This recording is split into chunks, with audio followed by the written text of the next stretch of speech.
let's check out some pictures from back in the day, man. Take a look at this.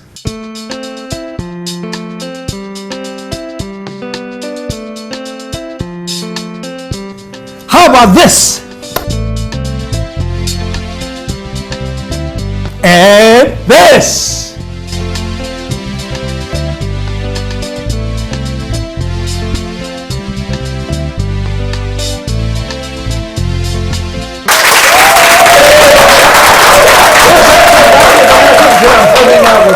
Ladies from Legon, we met Doctor, and now we're going to meet Professor. Put your hands together. Show some love for Professor Adomako Ampofo.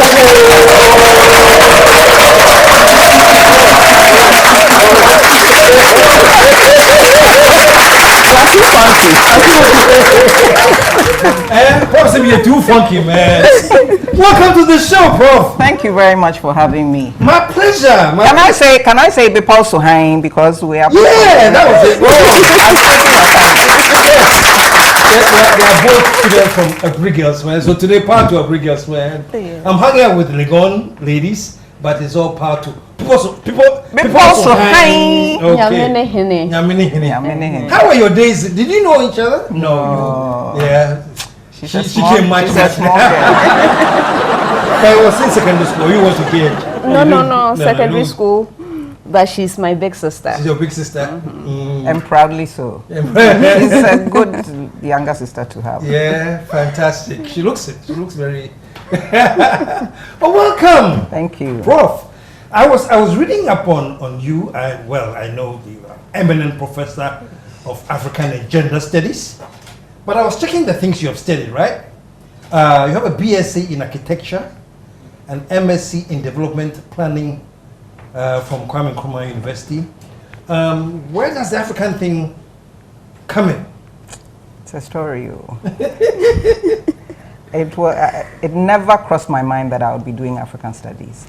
But I have to thank our former president, Jerry John Rawlings, for that. Because when I was in the first year of my postgraduate work in 1982, the universities were closed. He said we should go home. So home I went. And my older sister was in Germany, and I'm like, 1 month, 2 months, 3 months, 4 months, we were sitting at home, 6, 7, 8 months. So I went to Germany to seek my fortune. And that's when I did a postgraduate program in spatial planning. That then led me to development planning. And when I was done, I was like, do I still want to go back and do 2 years of postgraduate work in architecture? I wasn't sure. Then I had to do national service, and I did. Those days we were doing 2 years of national service because of the catch-up. And I already had a master's. Did my second year of national service with Professor George Bene at the University of Ghana. He was working on women's access to land. And I was like, I like this, you know. So I had no clue what I was going to do with my life. And he said, you know what, there's a woman at African Studies, Professor Tichua Menu. She's interested in some of these gender things you seem to be beginning to be interested in. Have a conversation with her. And that's how I ended up at African Studies. Really? Yes. So you met Dr. Tichua Menu, and she sort of, wow. And as they say, the rest is history. The rest is history. Wow. Before we go further into this, you tried for the vice chancellor position? I did apply to be vice chancellor. Applied, yeah. And obviously, I was not successful. Do you know why? Oh, with these things, they don't tell you. So there's a search party, and they have their criteria, and they pick who they believe is the best candidate. So we'll trust that they made a good decision. Yeah. Are you going to try again? No, unfortunately, I'll be age barred because the laws of Ghana say that you must retire at the age of 60. And as Vice Chancellor, you have to be able to do a first term of at least 4 years. Oh, wow. So the math will not be on my side. I like that. The math is not on my side, you know. And were you rooting for her for Vice Chancellor? This is just... Yes, I was, because she would have been our first female Vice Chancellor if she had been able to get that far. So, yes, many of us at Legon were looking out to see what was going to happen. And coming back to you, there's this whole, is it a crusade or an awareness, this whole gender, you know, how long have you been with it? This focusing on the importance of gender and... You know, I was looking at my design portfolio from KNUST, at the time UST, a few weeks ago. And I came across it, you know, the design portfolio is mainly drawings and artwork, but I came across an essay I had done for my design class, which was on women's liberation. So clearly I was thinking about these things at the time in relation to the environmental space that we occupy. And it was an essay. So I've been, you know, grappling with this for, you know, since the 70s. But when I joined Legon, I began to do it as an intellectual exercise. And I joined the University of Ghana in 1989. So, you know, this has been something I've been examining since then. And it's really in the 70s and 80s that gender or women's studies became an academic discipline in this part of the world. So it has been my interest since then to understand it from an African perspective, because obviously so long as there are men and women, there will be gender relations, but the way in which they operate. How is the African perspective different from, let's say, the Western, if there's anything like that? Well, it will be, you know, the way we relate as men and women is influenced by you know, our ecosystem, our cultural ecosystem and our political system and so on. So the way we would look at marriage, for example, will be informed by our kinship system. And we belong to matrilineages and patrilineages, which, you know, in the Western world is not the case. So, for example, a lot of Western feminists are surprised that in Africa, in Ghana, we do not consider husbands and wives having a joint account to be a thing. You know, it's not usual. And it's supposed to be a good thing to have a joint account, but when you actually look at the way our family systems operate, it may not necessarily be beneficial for you to keep a joint account with your spouse, because you still belong to your lineage. And if I keep a joint account and my husband is going to use the money to look after his mother and not look after mine, you know, so it doesn't work for everyone. And Teachwa Menu did some work among Ghanaian migrants in Toronto, where, you know, some very interesting findings. And for example, you know, they were like, okay, let's do our marriage the Canadian way. And then the women are complaining, the man is sending money back to Ghana without informing me. You know, these kinds of, so to wit, my husband has used part of our money to go get married to someone in Ghana, or, you know, so, I mean, this is just an example to show that we don't pick the discipline from somewhere. We look at our context to try and understand. To try and understand how it operates, what is good, what's not so good, what we might want to change, and so forth. I don't know whether the correct word is militant. Have you ever been a militant? You would have to tell me what a militant is, then I can tell you if I'm one. Then you can tell me if you're one? Yes. Well, there was this story, you know, at one point when we had Mr. Bevlo Latte, he was the National Security Director, and he ordered some toll booth or some booths at Legon closed down, and I hear there were some people at Legon that fired back. And the story is that you were very, very instrumental in the firing back. It was a mere petition to the president. You know, personally, I was not in favor of the building of the toll booths myself. And I thought this was an internal discussion that we would have in Legon. How we would do it, you know, should we do it? Should we give people some time to get used to the idea before asking people to pay? Should everyone pay? For example, I didn't think it was useful to ask parents who have children at the university primary school to pay. I didn't think that people who worked in the banks on campus should pay. That was my opinion. Having said all of that, I thought that it was completely out of order for the National Security Advisor and his henchmen to come at the crack of dawn and break, you know, these buildings down. There was a vice chancellor. There's procedures. Have a conversation with the university management. Indicate what your issues are and let the university respond to them. So we simply collected signatures and petitioned the president that, this security process, it looks like it's in the wrong hands, because here's somebody who's a loose cannon. Maybe if you give us somebody else, things will work better. That was all. That's all. So if that's militant, if that's militant, then so be it. That's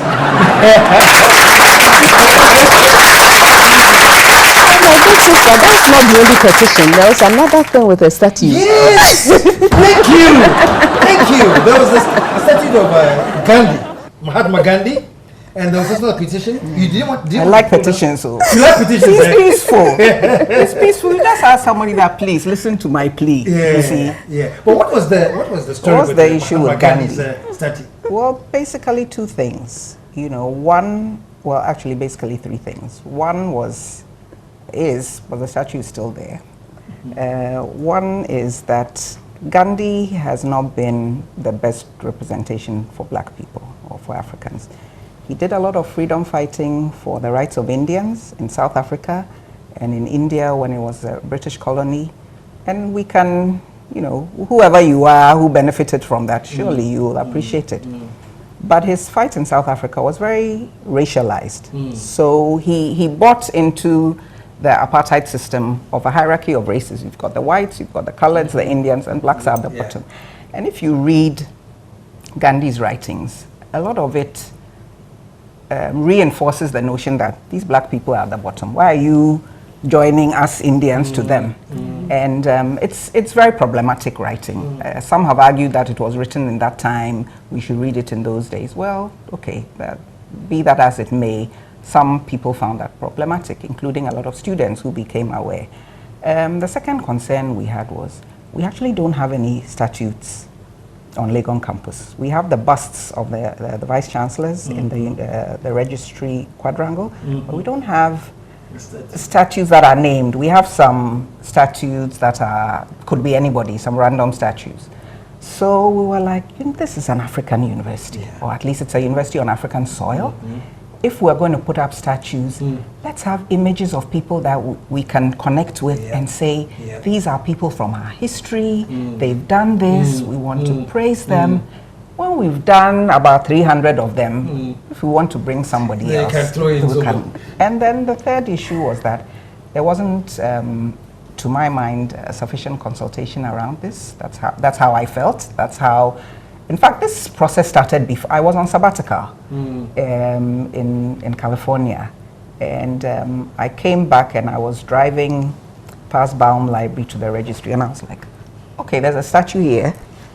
Whoa, that looks like Gandhi. And then I realized that some students had already started a little movement, Gandhi for Come Down. And they were very radical, talk about militant. And I think that some of us senior members coming in sort of actually, the university may not appreciate that we were able to rein in some of that anger and frustration and said, you know what, let's do it a more peaceful way, let's petition rather than go and break the statue down. That will not be probably the best way to do this. A few of us came together and had these conversations and said, let's do a petition to council at the time. So that's what we did. And? Council eventually responded saying that they were looking into it. Then there was a change of government, so the council moved. I can't remember how many letters we've written. Then the new council, in fact, before council was changed, the Ministry of Foreign Affairs said that we were causing confusion in relations between Ghana and India. And we were like, oh, Charlie, we are just doing small petition. How do we small fry? How can we cause the relationship? Who are we? And that's okay. They will remove the statue. So we're like, okay. So then there was a change of government. Council moved, and of course there was a new Minister of Foreign Affairs. So we said we waited to see whether something will happen, and wrote back to council, and they were like, they are working on it. So we did eventually hear back from council that Architectural and Engineering Services were looking for a site and a firm to, properly remove the statue and rehouse it. It has been some months now, so maybe by now they have. I'm sure by now they have found it. But that's interesting. This is the University of Ghana. This is a major educational institution, premier. And to think that we don't have one African statute known person. We have a silhouette of Nkrumah on the Institute of African Studies building, the frontage, but we don't have a statue, a full-bodied statue. We have of Gandhi. We do. So at the end of the day, the statue is still there, but we hope we'll say goodbye to it soon. I hope so too. But he's no longer wearing his spectacles. And that one, they say you want to take it off. Hey, who has been maligning me? That's what I heard. Hey, me, I'm law abiding. She wants to take off the glasses. No, me, I'm law abiding. I don't do things like No. I think some students were like, this man, he's seeing too many of us. Let's remove his glasses so he won't see us. Wow. But so you're both in education. You've done great. I mean, your credentials are very, very impressive. What do you make of our current? You were talking earlier and it says you didn't go to junior high school. You went to Abri Girls Secondary School. Yes. Now we have junior high and senior high. The light on the hill. The light on the hill. Also, Where now, if you're looking, how far have we gone, or haven't we gone in education? Any of you can take it. We'll both take it. You both take it. Elsie will start. Okay. Yes, so I teach engineering students. And the engineers are supposed to be the innovators. They are supposed to be the ones to be doing the wonderful things to see us develop and so on. And year in, year out, I don't know whether we are achieving that objective because we have too many of our inputs. You see, the inputs are the students from the high schools. And they come in, including the very ones that sit with me on stage. They are the best and the brightest. And yet, something is wrong with the education because they are not able to translate all those theories, all those wonderful ideas, all that foundation into useful outcomes. This is a problem I have. Yes. So there's something not quite right. And just recently, the winners of the 2018 National Science and Math Quiz went to see the president, and I was there. And the young men, one of them spoke very eloquently. They had been in a competition in Portugal, and they won. So they are the best and brightest science students, but they couldn't do the competition. Wow. They didn't understand it because they couldn't even understand and recognize how the equipment they were given worked. Wow. That's sad. So they know all the theories. So the young man said they can tell you everything about the theories, they can describe everything, they can explain everything, but they cannot apply anything.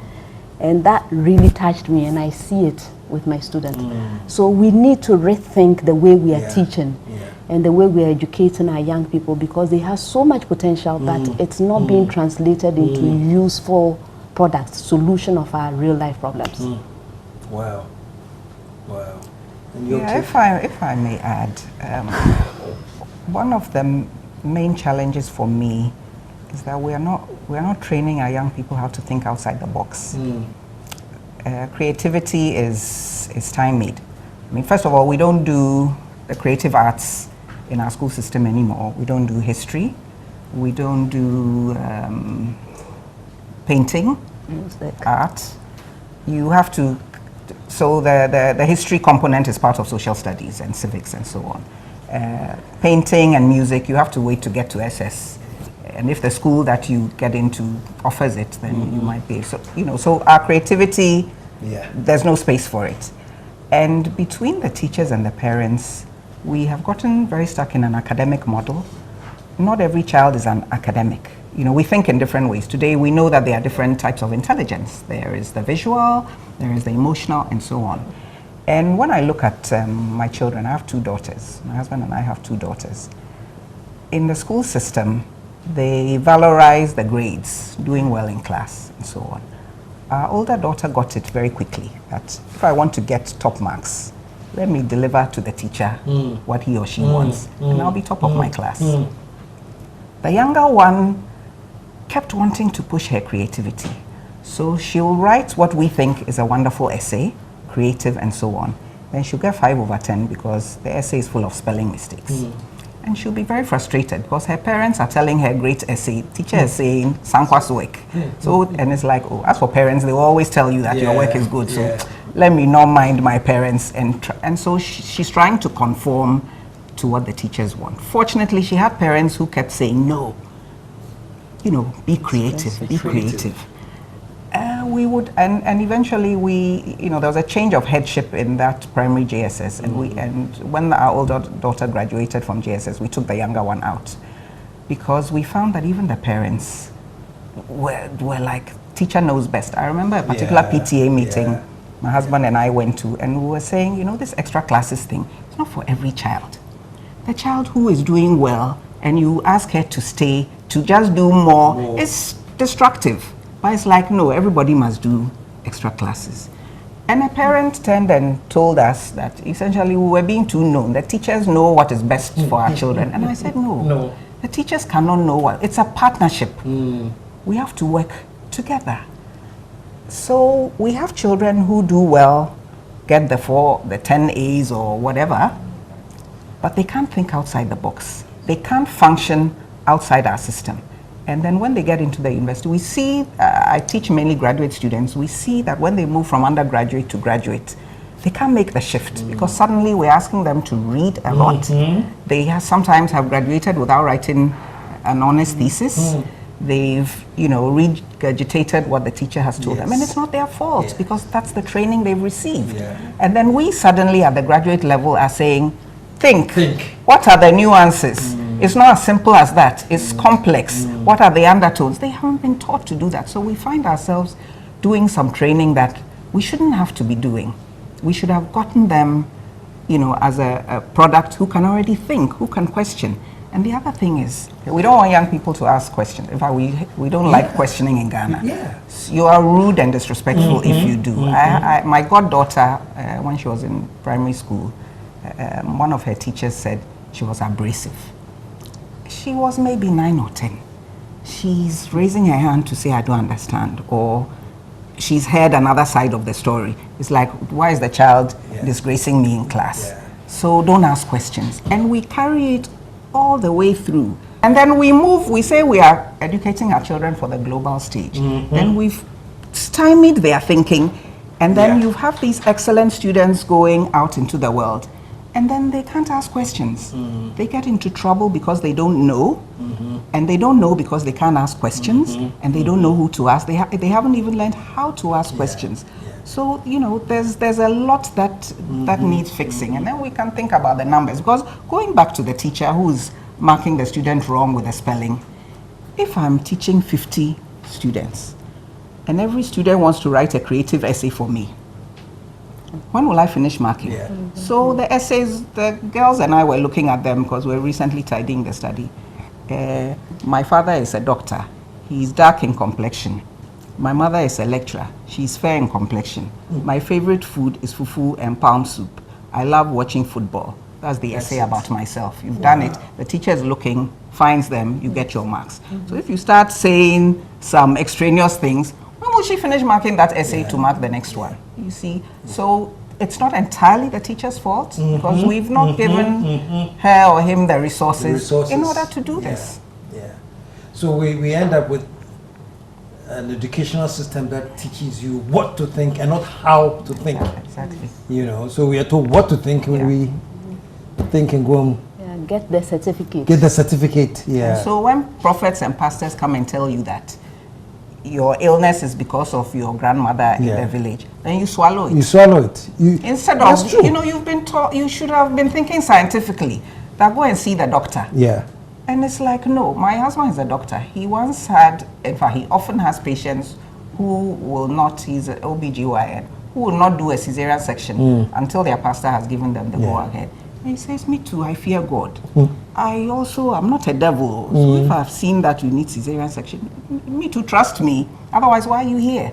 But it's like, you know, it's almost like, as for the science, we'll learn it and pass the exam, but let's put it somewhere. Let's put it somewhere, Wow.